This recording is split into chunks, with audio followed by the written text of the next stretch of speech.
Hello hi good morning everyone. उम्मीद करता हूँ सभी स्वस्थ हैं, मस्त हैं और अपनी तैयारी को बहुत ही बेहतरीन ढंग से कर रहे हैं।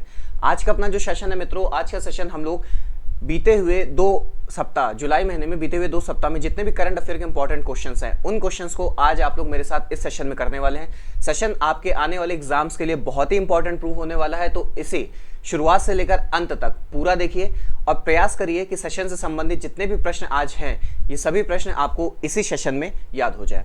तो ज्यादा देर ना करते हुए बढ़ते अपने पहले प्रश्न की ओर। पहला प्रश्न आप लोग की स्क्रीन पर, जोहा चावल जो हाल ही में खबरों में देखा गया किस राज्य या केंद्र शासित प्रदेश से संबंधित है? तो अपना राइट आंसर है असम। तो जोहा चावल किस राज्य से संबंधित है? असम। हाल ही में भारत के वैज्ञानिकों ने जोहा चावल के न्यूट्रास्यूटिकल गुणों पर शोध किया है और उन्होंने पाया कि जोहा चावल रक्त शर्करा के स्तर को कम करने और मधुमेह की शुरुआत को रोकने में प्रभावी है, जिससे यहाँ मधुमेह के प्रबंधन के लिए एक आशाजनक विकल्प बन गया है। बढ़ते हैं अगले प्रश्न की ओर। किस केंद्रीय मंत्रालय ने यूएवी निर्यात नीति को सरल और उदार बनाने के लिए इसमें बदलाव की घोषणा की है? तो आपका राइट आंसर है वाणिज्य एवं उद्योग मंत्रालय ने। डीजीएफटी ने भारत की विदेश व्यापार नीति 2023 के फोकस के अनुरूप भारत से नागरिक ड्रोन यूएवी के निर्यात नीति को सरल और अधिक उदार बना दिया है। इस निर्णय का उद्देश्य निर्यात को बढ़ावा देना है। नेक्स्ट क्वेश्चन, पुरातत्वविदों ने किस देश में 4000 साल पुराने अभ्यारण्य यानी कि सेंचुरी का पता लगाया है? तो इसका राइट आंसर है नीदरलैंड। हाल ही में पुरातत्वविदों ने 4000 साल पुराने अभ्यारण्य का पता नीदरलैंड में लगाया है। माना जाता है इसका उद्देश्य स्टोनहेंज के समान था। आकार में कम से कम 3 फुटबॉल मैदानों के बराबर यहां अभ्यारण्य मिट्टी और लकड़ी से बनाया गया था और इसे संक्रांति के दौरान सूर्य के साथ संरेखित किया गया था। बढ़ते हैं अगले प्रश्न की ओर। हेलियोपोलिस मेमोरियल जो हाल ही में खबरों में देखा गया था किस देश में स्थित है? तो हेलियोपोलिस मेमोरियल मिस्र में स्थित है। प्रधानमंत्री नरेंद्र मोदी ने मिस्र और फिलिस्तीन में प्रथम विश्व युद्ध में लड़ने वाले लगभग 4000 भारतीय सैनिकों की स्मृति का सम्मान करने के लिए मिस्र के काहिरा में हेलियोपोलिस युद्ध कब्रिस्तान का दौरा किया। Heliopolis memorial Commonwealth war Graves कब्रिस्तान का हिस्सा है। यह कब्रिस्तान उन 1700 राष्ट्रमंडल सैनिकों को भी श्रद्धांजलि देता है जिन्होंने द्वितीय विश्व युद्ध में अपनी जान गंवाई थी। बढ़ जाते हैं अगले प्रश्न की ओर। कौन सा देश खनिज सुरक्षा साझेदारी यानी कि एमएसपी का नेतृत्व करता है? तो आपका राइट आंसर है अमेरिका। अमेरिका के नेतृत्व में एमएसपी यानी कि मिनरल सिक्योरिटी पार्टनरशिप की स्थापना का उद्देश्य महत्वपूर्ण ऊर्जा खनिजों के लिए लचीली और पर्यावरण अनुकूल आपूर्ति श्रृंखलाओं के वैश्विक विकास को फास्ट ट्रैक करना है। भारत हाल ही में 12 अन्य साझेदार देशों और यूरोपीय संघ के साथ इसका सदस्य बना है। बढ़ते हैं अगले प्रश्न की ओर। नशीली दवाओं के दुरुपयोग और अवैध तस्करी के खिलाफ अंतर्राष्ट्रीय दिवस कब मनाया जाता है? तो नशीली दवाओं के दुरुपयोग और अवैध तस्करी के खिलाफ अंतर्राष्ट्रीय दिवस 26 जून को मनाया जाता है। 1987 में संयुक्त राष्ट्र महासभा ने 26 जून को नशीली दवाओं के दुरुपयोग और अवैध तस्करी के खिलाफ अंतर्राष्ट्रीय दिवस के रूप में मनाने का निर्णय लिया। इस वर्ष की theme people first, stop stigma and discrimination, strengthen prevention है। तो आप लोग मित्रों ये जानते हैं कि प्रत्येक वर्ष जब आप लोग के पास एग्जाम में प्रश्न आते हैं तो थीम से संबंधित जरूर प्रश्न आते हैं, तो थीम को बहुत गौर से पढ़ लीजिएगा और लर्न जरूर कर लीजिएगा। बढ़ते हैं अगले प्रश्न की ओर। कौन सी संस्था सितंबर से देश भर में 10 million brushless direct current motor यानी कि बीएलडीसी पंखे तैनात करने जा रही है? तो आपका राइट आंसर है ईईएसएल यानी कि एनर्जी एफिशिएंसी सर्विसेज लिमिटेड ने सितंबर से देश भर में 10 million brushless direct current motor यानी कि बीएलडीसी पंखे तैनात करके ऊर्जा कुशल पंखों के बाजार को बढ़ावा देने की योजना बनाई है। यह योजना ऊर्जा खपत को कम करने के प्रयासों का एक हिस्सा है। इसे देश के राष्ट्रीय स्तर पर निर्धारित योगदान एनडीसी लक्ष्यों का समर्थन करने के लिए भी डिजाइन किया गया है। बढ़ते हैं अगले प्रश्न की ओर। कौन सी कंपनी भारत में डांस्के बैंक के आईटी केंद्र को खरीदने जा रही है? तो इसका राइट आंसर है इन्फोसिस। इन्फोसिस ने डांस्के बैंक के साथ दीर्घकालिक सहयोग की घोषणा की है। 5 साल की अवधि के लिए 454 मिलियन अमेरिकी डॉलर के अनुमानित समझौते को एक अतिरिक्त वर्ष के लिए 3 बार नवीनीकृत करने की संभावना है। इन्फोसिस भारत के डांस्के बैग के आईटी केंद्र को भी खरीदेगी, जिसमें 1400 से अधिक लोग कार्यरत है। बढ़ जाते हैं अगले प्रश्न की ओर। किस देश ने पूर्वव्यापी प्रभाव से सांसदों की अयोग्यता को 5 साल तक सीमित करने के लिए अपने चुनाव अधिनियम में संशोधन किया है? तो अपने पड़ोसी देश पाकिस्तान ने हाल ही में सांसदों की अयोग्यता को 5 साल तक सीमित करने के लिए अपने चुनाव अधिनियम में संशोधन किया है। पाकिस्तान में नेशनल असेंबली ने चुनाव अधिनियम 2017 में संशोधनों की मांग करने वाला एक विधेयक पारित किया है, जिसका उद्देश्य पूर्वव्यापी प्रभाव से सांसदों की अयोग्यता को 5 साल तक सीमित करना है। बढ़ते हैं अगले प्रश्न की ओर। कौन सी संस्था TAR नेटवर्क यानी कि ट्रांस एशिया रेलवे नेटवर्क का नेतृत्व करती है? तो आपका राइट आंसर है यूनाइटेड नेशन यानी कि UN। एशियाई डेवलपमेंट यानी कि ADB व्यापार, निवेश और पर्यटन को बढ़ावा देने के लिए चटगांव और कॉक्स बाजार के बीच 102 किलोमीटर लंबी दोहरी गेज रेलवे के निर्माण के लिए बांग्लादेश को 400 मिलियन अमेरिकी डॉलर का ऋण प्रदान करने जा रहा है। Chittagong Cox's Bazar railway trans Asia railway network का एक हिस्सा है, जो UN के नेतृत्व में एक पहल है, जिसका लक्ष्य लोगों और बाजारों को बेहतर ढंग से जोड़ने और एशिया और यूरोप के बीच निर्बाध रेल संपर्क प्रदान करना है। बढ़ जाते हैं अगले प्रश्न की ओर। कौन सा शहर ग्रीन हाइड्रोजन पर अंतर्राष्ट्रीय सम्मेलन का मेजबान है? तो आपका राइट आंसर है नई दिल्ली। ग्रीन हाइड्रोजन पर अंतर्राष्ट्रीय सम्मेलन 5 से 7 जुलाई 2023 तक नई दिल्ली में होने वाला है। सम्मेलन का प्राथमिक उद्देश्य एक व्यापक ग्रीन हाइड्रोजन पारिस्थितिकी तंत्र स्थापित करना और ग्रीन हाइड्रोजन की क्षमता का लाभ उठाकर वैश्विक डिकार्बोनाइजेशन लक्ष्यों की दिशा में प्रगति में तेजी लाना है। बढ़ते हैं अगले प्रश्न की ओर। किस केंद्रीय मंत्रालय ने भारत के लिए महत्वपूर्ण खनिज पर उद्घाटन रिपोर्ट प्रस्तुत की है? तो आपका राइट आंसर है खान मंत्रालय ने। कोयला और खान मंत्री प्रहलाद जोशी ने आधिकारिक तौर पर भारत के लिए महत्वपूर्ण खनिज क्रिटिकल माइंस फॉर इंडिया पर उद्घाटन रिपोर्ट प्रस्तुत की है। यह रिपोर्ट खान मंत्रालय द्वारा नियुक्त विशेषज्ञों की एक टीम द्वारा तैयार की गई थी। इस सूची में भारत में पहली बार रक्षा, कृषि, ऊर्जा, फार्मास्यूटिकल, दूरसंचार आदि क्षेत्रों की आवश्यकताओं पर विचार करते हुए महत्वपूर्ण खनिजों की व्यापक सूची की पहचान की है। Next question. किस केंद्रीय मंत्रालय ने RFD ऐप लॉन्च किया है? RFD का full form report fish disease है। तो इसका राइट आंसर है मत्स्य पालन, पशुपालन और डेयरी मंत्रालय ने RFD एप्लीकेशन लॉन्च किया है। इस ऐप को CAR-NBFGR द्वारा जलीय पशु रोगों के लिए राष्ट्रीय निगरानी कार्यक्रम यानी कि NSPAAD के तहत विकसित किया गया है, जो प्रधानमंत्री मत्स्य संपदा योजना के तहत वित्त पोषित है। Next question. किस राज्य केंद्र शासित प्रदेश ने अपनी कला, संस्कृति और साहित्य के प्रसार के लिए वितस्ता कार्यक्रम की मेजबानी की है? तो आपका राइट आंसर है जम्मू कश्मीर। वितस्ता कार्यक्रम कश्मीर की विविध कला, संस्कृति, साहित्य, शिल्प और व्यंजनों को देश के हर कोने तक फैलाने की उद्देश्य से आयोजित किया गया है। Next question. किस संस्थान ने 6G विजन फ्रेमवर्क को मंजूरी दी है? तो इसका राइट आंसर है ITU। 6G विजन फ्रेमवर्क को आधिकारिक तौर पर अंतर्राष्ट्रीय दूर संचार संघ यानी कि ITU द्वारा अनुमोदित किया गया है। प्रधानमंत्री नरेंद्र मोदी ने 23 मार्च 2023 को भारत 6G विजन दस्तावेज जारी किया था। Next question. कौन सा राज्य केंद्र शासित प्रदेश एकामरा परियोजना से जुड़ा है?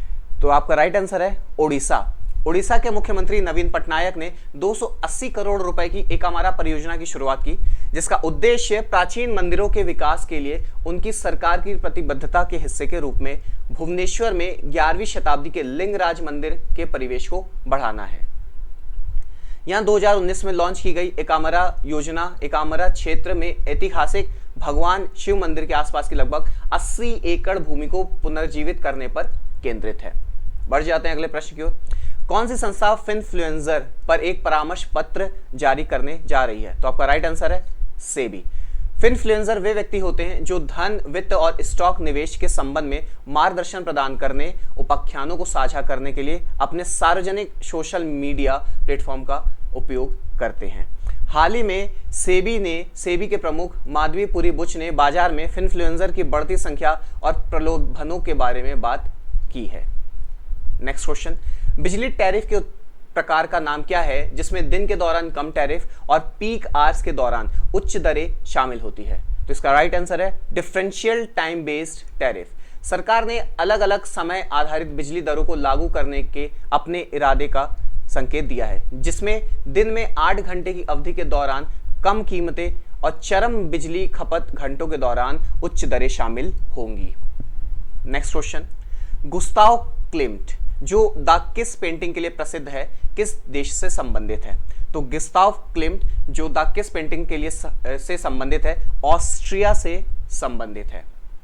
लंदन की नीलामी में ऑस्ट्रियाई कलाकार गुस्ताव क्लिम्ट द्वारा बनाया गया अंतिम चित्र जो द किस नाम से संबंधित है 885 करोड़ डॉलर में बेचा गया है।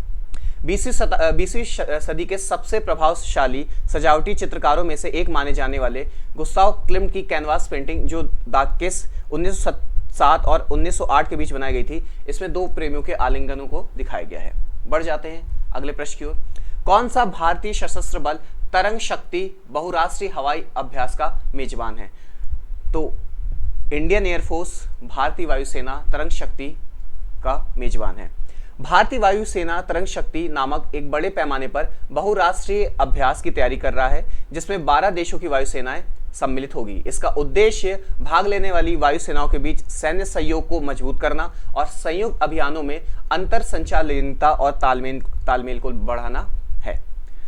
नेक्स्ट क्वेश्चन, काकड़ा पार परमाणु ऊर्जा परियोजना किस राज्य केंद्र शासित प्रदेश में बनाई जा रही है? तो आपका राइट आंसर है गुजरात। गुजरात में काकड़ा पार परमाणु ऊर्जा परियोजना में स्थित भारत के पहले घरेलू स्तर पर विकसित 700 मेगावाट परमाणु ऊर्जा रिएक्टर ने वाणिज्यिक परिचालन शुरू कर दिया है।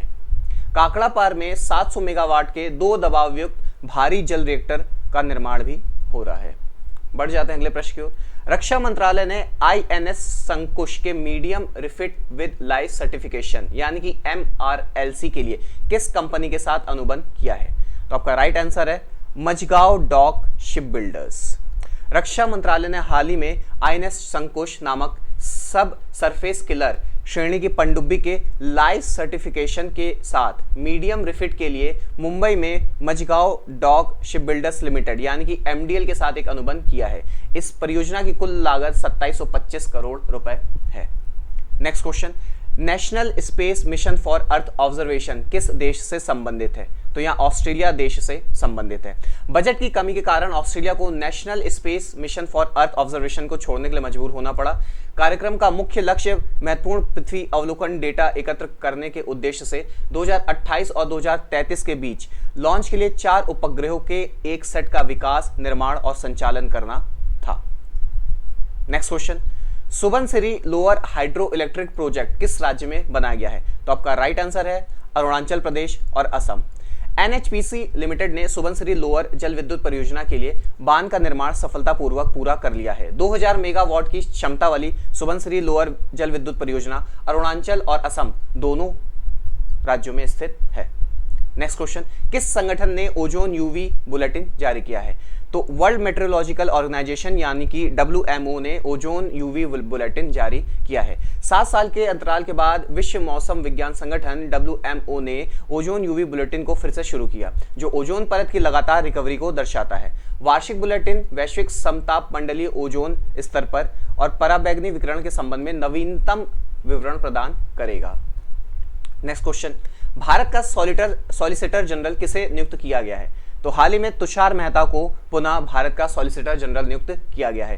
केंद्रीय मंत्रिमंडल की नियुक्ति समिति ने भारत के सॉलिसिटर जनरल के रूप में तुषार मेहता की पुनर्नियुक्ति को मंजूरी दी है। पुनर्नियुक्ति 3 साल के लिए है, जो 1 जुलाई 2023 से प्रभावी होगी। नेक्स्ट क्वेश्चन, NSCEM यानी कि राष्ट्रीय स्किल सेल एनीमिया उन्मूलन मिशन किस राज्य केंद्र शासित प्रदेश में शुरू किया गया है? तो मध्य प्रदेश में NSCEM मिशन शुरू किया गया है। भारत के प्रधानमंत्री नरेंद्र मोदी ने मध्य प्रदेश के शहडोल जिले में राष्ट्रीय स्किल सेल एनीमिया उन्मूलन मिशन का शुभारंभ किया है। मिशन को केंद्रीय बजट 2023 में पेश किया गया था, जो विशेष रूप से देश की आदिवासी आबादी के बीच स्किल सेल रोग से उत्पन्न महत्वपूर्ण स्वास्थ्य चुनौतियों को संबोधित करने पर केंद्रित है। नेक्स्ट वन, RBI के आंकड़ों के अनुसार मार्च 2023 के अंत में भारत का कुल विदेशी ऋण कितना है? तो आरबीआई के आंकड़ों के अनुसार मार्च 2023 के अंत तक भारत का कुल विदेशी ऋण 624.7 बिलियन अमेरिकी डॉलर है। बढ़ जाते हैं अगले प्रश्न की ओर। हाल ही में किस देश को एससीओ संघाई सहयोग संगठन के सदस्य के रूप में मंजूरी दी गई है? तो हाल ही में एससीओ के नए सदस्य के रूप में ईरान को मंजूरी दी गई है। ईरान को चीन, रूस और मध्य एशियाई देशों के साथ क्षेत्रीय संघाई सहयोग संगठन के सदस्य के रूप में औपचारिक रूप से मंजूरी दी गई है।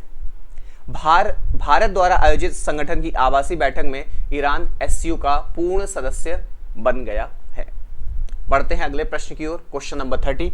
2023 में फीफा विश्व रैंकिंग में भारतीय फुटबॉल टीम की हालिया रैंक क्या है? तो भारतीय फुटबॉल टीम की हालिया रैंक 100वीं है, लेकिन आज जिस दिन ये लेक्चर रिकॉर्ड हो रहा है तो इस समय इंडियन फुटबॉल टीम की करंट रैंक 99 है। ठीक है, तो याद रखिएगा जब ये बनाया गया था 100 था, तो इस समय जो आपकी जो करंट रैंक है वो 100 नहीं, वो 99 है मित्रों। ठीक है, फीफा विश्व रैंकिंग में भारतीय फुटबॉल टीम की हालिया रैंक इस समय 99th पोजीशन पर है। और भारत की फीफा फुटबॉल रैंकिंग सबसे बेस्ट जो थी वो 94 थी, जो 1996 में थी। ठीक है, चलिए बढ़ जाते हैं नेक्स्ट क्वेश्चन की ओर। कौन सा देश आईएमएफ के साथ 3 बिलियन डॉलर की स्टैंड बाय व्यवस्था एसबीए पर पहुंच गया है? तो राइट आंसर पाकिस्तान है। मुद्रा कोष, आईएमएफ और पाकिस्तान 3 बिलियन अमेरिकी डॉलर की स्टैंड बाय व्यवस्था पर कर्मचारी स्तरीय समझौते पर पहुंच गए हैं। यह समझौता जुलाई के मध्य में आईएमएफ बोर्ड द्वारा अनुमोदन के लिए लंबित है। पाकिस्तान को अस्थायी राहत प्रदान करता है क्योंकि यह गंभीर भुगतान संतुलन संकट और विदेशी मुद्रा भंडार में गिरावट से जूझ रहा है। भाई पाकिस्तान की स्थिति आजकल बहुत खराब चल रही है। बढ़ते हैं अगले प्रश्न की ओर। कौन सा शहर HLPF का मेजबान है? तो आपका राइट आंसर है न्यूयॉर्क। HLPF 10 से 14 जुलाई तक न्यूयॉर्क में हो रहा है। मंच का केंद्रीय विषय accelerating the recovery from the covid pandemic and the comprehensive implementation of the 2030 agenda for sustainable development at all levels के इर्द गिर्द घूमता है। Next question. किस शहर ने स्टार्टअप 20 शिखर सम्मेलन की मेजबानी की है? तो गुड़गांव ने स्टार्टअप 20 शिखर सम्मेलन की मेजबानी की है। भारत की G20 प्रेसिडेंसी के तहत स्टार्टअप 20 इंगेजमेंट ग्रुप द्वारा आयोजित स्टार्टअप 20 शिखर सम्मेलन हाल ही में गुरुग्राम में संपन्न हुआ है। सऊदी अरब पहला देश था जिसने 2030 तक स्टार्टअप पारिस्थितिकी तंत्र में प्रति वर्ष $1 ट्रिलियन की महत्वाकांक्षी राशि आवंटित करने के लिए स्टार्टअप 20 के आह्वान का समर्थन किया था। बढ़ जाते हैं मित्रों अगले प्रश्न की ओर। किस सार्वजनिक क्षेत्र के बैंक ने NESL के साथ मिलकर प्रोजेक्ट वेव के तहत EBG सेवाएं शुरू की है? EBG का पूरा नाम इलेक्ट्रॉनिक बैंक गारंटी सेवाएं हैं। तो राइट आंसर है इंडियन बैंक। इंडियन बैंक के national e governance service limited यानी कि NESL के साथ साझेदारी में प्रोजेक्ट वेव के तहत EBG सेवाएं शुरू की है ताकि डिजिटल रूप से पूर्व अनुमोदित व्यावसायिक ऋणों को पूरी तरह से सुनिश्चित किया जाए। यह सुविधा 25 लाख के ऋण को संसाधित करने के लिए उपलब्ध है। Next question. फ्रांस ने स्वच्छ ऊर्जा में तेजी से बदलाव के लिए किस देश के साथ सहयोग किया है? तो फ्रांस ने स्वच्छ ऊर्जा में तेजी से बदलाव के लिए संयुक्त अरब अमीरात UAE के साथ समझौता किया है। दोनों देश हाइड्रोजन और परमाणु ऊर्जा जैसे क्षेत्रों में परियोजना पर सहयोग कर रहे हैं। Next question. 1922 में किस स्वतंत्रता सेनानी ने अंग्रेजों के खिलाफ रंपा विद्रोह शुरू किया था? तो आपका राइट आंसर है अल्लूरी सीताराम राजू। इन्होंने रंपा विद्रोह शुरू किया था। हाल ही में अल्लूरी सीताराम राजू की 125वीं जयंती मनाई गई है। 4 जुलाई 1997 को आंध्र प्रदेश में भीमावरम के पास जन्मे वहां एक भारतीय क्रांतिकारी थे जिन्होंने भारत में ब्रिटिश औपनिवेशिक शासन के खिलाफ सशस्त्र अभियान का नेतृत्व किया। अगस्त 1922 में उन्होंने अंग्रेजों के खिलाफ रंपा विद्रोह शुरू किया था। किस राज्य में मो जंगल जमी योजना शुरू की है? तो हाल ही में उड़ीसा राज्य ने मो जंगल जमी योजना शुरू की है। उड़ीसा सरकार ने मो जंगल जमी योजना शुरू की जो राज्य के विभिन्न जिलों में आदिवासी समुदायों और वनवासियों के लिए वन अधिकारों को बढ़ाने के लिए बनाई गई एक योजना है। यहाँ पहल अनुसूचित जनजाति और अन्य पारंपरिक वन निवासी अधिनियम 2006 जिसे आमतौर पर FRA के रूप में जाना जाता है के साथ मिलकर काम करेगी। Next question. बोगीबील, जहां अंतर्देशीय जलमार्ग परिवहन टर्मिनल की आधारशिला रखी गई है, किस राज्य में है? तो बोगीबील असम राज्य में है। असम के डिब्रूगढ़ के बोगीबील में अंतर्राष्ट्रीय जलमार्ग परिवहन यानी कि IWT टर्मिनल की आधारशिला हाल ही में रखी गई है। ब्रह्मपुत्र नदी राष्ट्रीय जलमार्ग 2 के तट पर स्थित टर्मिनल पर्यटक व कार्गो सुविधा के रूप में यह कार्य करेगा। बढ़ते हैं अगले प्रश्न की ओर। 2019 में किस देश में बचपन में मधुमेह के मामलों और मौतों का वैश्विक प्रसार सबसे अधिक दर्ज किया गया है? तो अपने देश भारत में मधुमेह के मामलों और मौतों का वैश्विक प्रसार सबसे ज्यादा दर्ज किया गया है। जामा नेटवर्क जर्नल में प्रकाशित हालिया अध्ययन के अनुसार भारत में 2019 में बचपन में मधुमेह के मामलों और मौतों का वैश्विक प्रसार सबसे अधिक है। बढ़ जाते हैं अगले प्रश्न की ओर। किस अफ्रीकी देश ने NHIF 2023 प्रस्तावित किया है? तो आपका राइट आंसर है केन्या। हाल ही में केन्या ने राष्ट्रीय स्वास्थ्य बीमा कोष विनियम 2023 प्रस्तावित किया है। देश में नियोजित व्यक्तियों को जल्द ही अपनी मासिक आय का 2.75% NHIF में योगदान करना अनिवार्य होगा। स्वास्थ्य बीमा और मौजूदा बुनियादी ढांचे में व्यापक अनुभव के कारण NHIF को सरकार द्वारा UHC के प्रमुख निष्पादक के रूप में चुना गया था। नेक्स्ट क्वेश्चन, किस संस्थान ने वर्ल्ड इन्वेस्टमेंट रिपोर्ट 2023 जारी की है? तो राइट आंसर अंकटाड है। व्यापार और विकास पर संयुक्त राष्ट्र सम्मेलन यानी कि अंकटाड की विश्व निवेश रिपोर्ट 2023 के अनुसार विकासशील एशियाई देशों में FDI की कुल राशि 2022 में 662 बिलियन अमेरिकी डॉलर रही है। बढ़ जाते हैं अगले प्रश्न की ओर। किस टेक्नोलॉजी कंपनी ने थ्रेड्स एप्लीकेशन लॉन्च किया है? तो राइट आंसर है मेटा। फेसबुक, इंस्टाग्राम और व्हाट्सएप की मूल कंपनी मेटा द्वारा नव विकसित थ्रेड्स ऐप ट्विटर को टक्कर दे रही है। हाल ही में यह घोषणा की गई थी कि इसे फिलहाल यूरोपीय संघ में रिलीज नहीं किया जाएगा। नेक्स्ट वन, किस केंद्रीय मंत्रालय ने राज्यों में अग्निशमन सेवाओं के विस्तार और आधुनिकीकरण की योजना शुरू की है? तो गृह मंत्रालय ने राज्यों में अग्निशमन सेवाओं और विस्तार और आधुनिकीकरण की योजना की शुरुआत की है, जिसकी लागत 5,000 करोड़ रुपए के बजट के साथ की गई है।